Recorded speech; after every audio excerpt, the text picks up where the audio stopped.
Hello students, welcome to our science class. So this is Pauline and I am the class teacher of 4th A1 and I am taking science and English to both 4th A1 and A2. Okay, so now we are going to learn the subject science. Okay, so I am going to show you the book. This is the science book of term 1 science book. So in this science book you have 4 units. How many units? 4 units. Okay. So the first unit is my body. Second unit, matter and materials. Third one, work and energy. And the fourth one is science in everyday life. So we are going to learn the first unit now. Okay, what is the first unit? My body.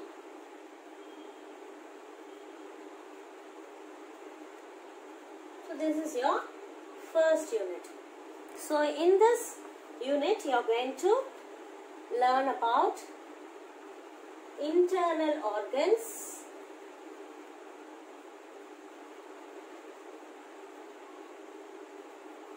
you are going to learn about internal organs of human beings, and then types of teeth,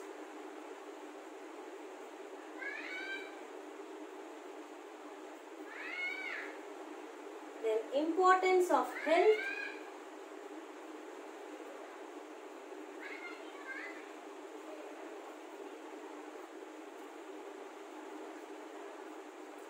and at last you are going to differentiate good touch and bad touch. Good and bad touch. So after learning this lesson you can able to understand about the internal organs, you can able to understand about types of teeth, importance of health, and you can able to differentiate good and bad touch. Okay, now we are going to learn about internal organs. The first topic in my body is internal organs. Okay, so before learning about internal organs, you need to know about organs. So we have different organs in our body, right? So we have eyes, nose, mouth, ears, and we have heart, stomach, lungs. So these are all known as organs. So all organs have different functions to do. Okay, so these organs are divided into, it is divided into 2 sub-organs, that is internal organs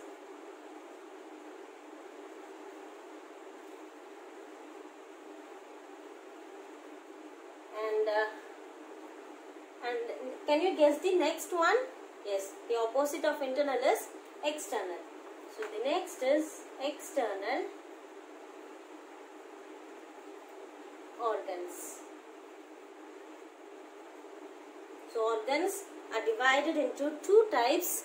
One is internal organs and another one is external organs. Okay, so we are going to learn about internal organs now.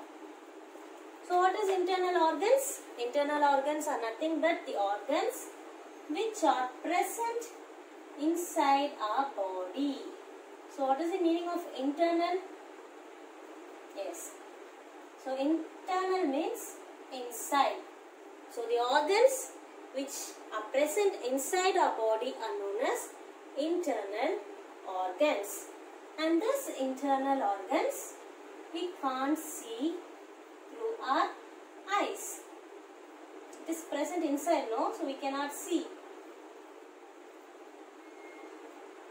It is present inside, so we can't see. And the examples of internal organs are stomach, heart, lungs, etc. Okay, so these are the examples of internal organs. Okay, so what is internal organs? Internal organs are the organs which is present inside our body. and we can't see this internal organ because it is present inside our body. Once it is taken out, we can see. Okay. And the example of internal organs are stomach, heart and lungs. Okay, clear? Okay, the next we are going to learn about external organs. So just opposite to internal organs. So external organs is present outside our body.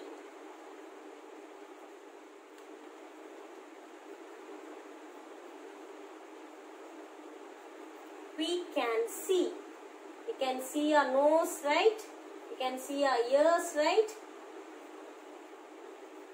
We can see our mouth. We can see our hand. We can see our leg. So all these are external organ. So the example of external organ are eyes, nose, ears, legs, etc. Okay, hands. So all these are external organs. So the basic difference between internal organs and the external organs are internal organs present inside our body, external organs present outside our body. We can't see, we cannot see internal organ and we can see external organ. And the example of internal organs are stomach, heart and lungs. And the example of internal organs are stomach, heart and lungs, and the example of external organs are eyes, nose, ears, legs, etc. Okay. Now we are going to learn more about these parts.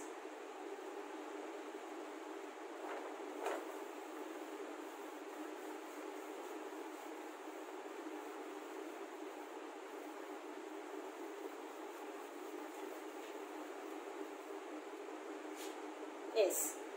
So first organ we are going to see is brain. Okay.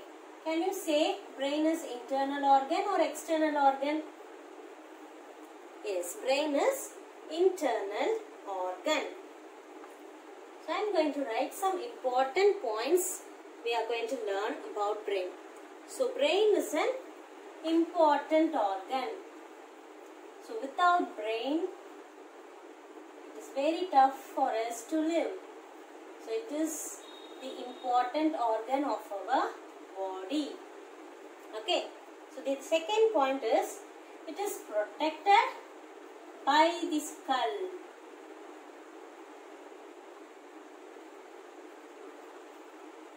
Protected by skull. The third point is it has three main parts. One is forebrain, another one is midbrain, another one is hindbrain.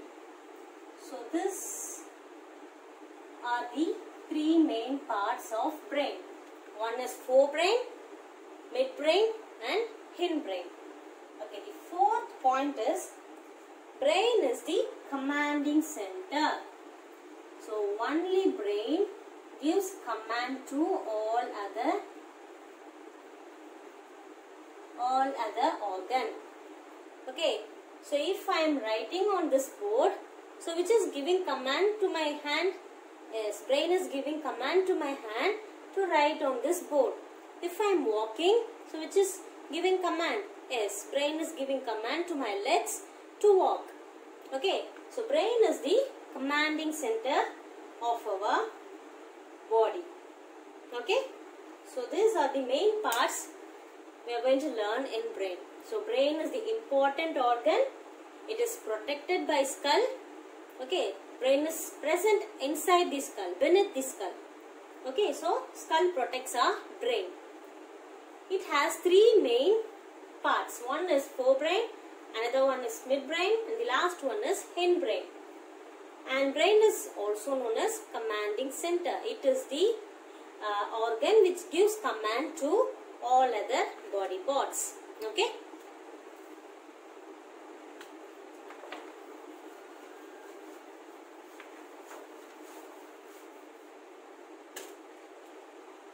can see this picture.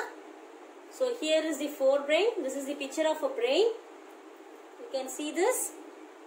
This is the picture of a brain.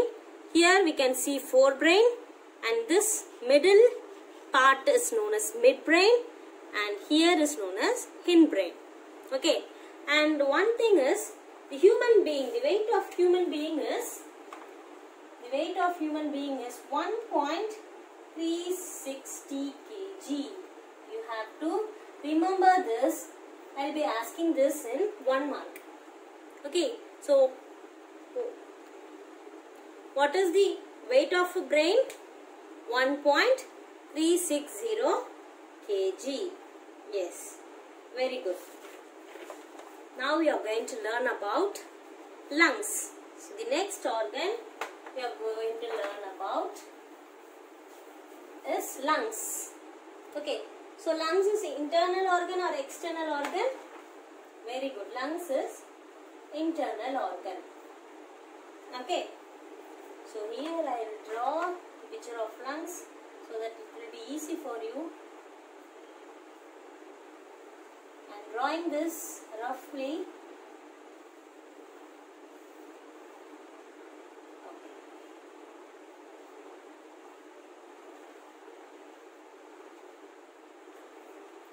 So, lungs are pair of spongy sac-like structure.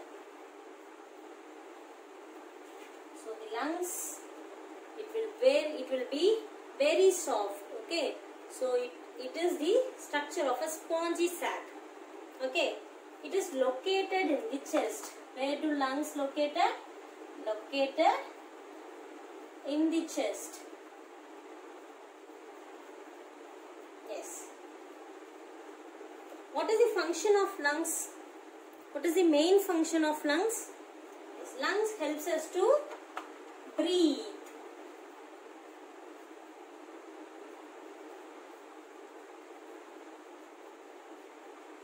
Lungs helps us to breathe. Okay. So what is the first point here? Lungs are a pair of spongy sac. Okay. It is located in the chest and it helps to breathe. Okay. So when we breathe in, when we take the external air into our body, when we breathe in, what will happen? When we breathe in, we take oxygen from the environment. What air will take? Will take oxygen from the environment. Whereas when we breathe out, we leave carbon dioxide.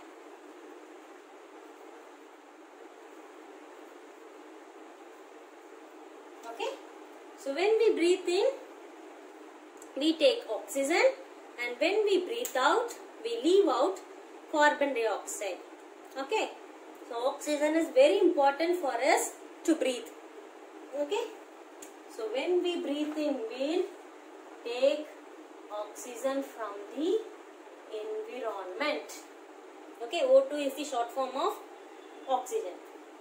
And when we breathe out, we leave carbon dioxide. Okay.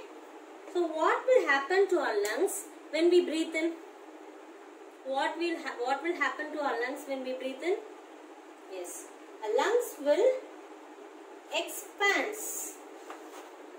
When we breathe in, yes, here. When we breathe in, our lungs will expand. So expands means bigger in size. Okay, our lungs will become big in size. When we breathe in, when we take in oxygen from the environment, our lungs will expand. It will become bigger. And when we breathe out,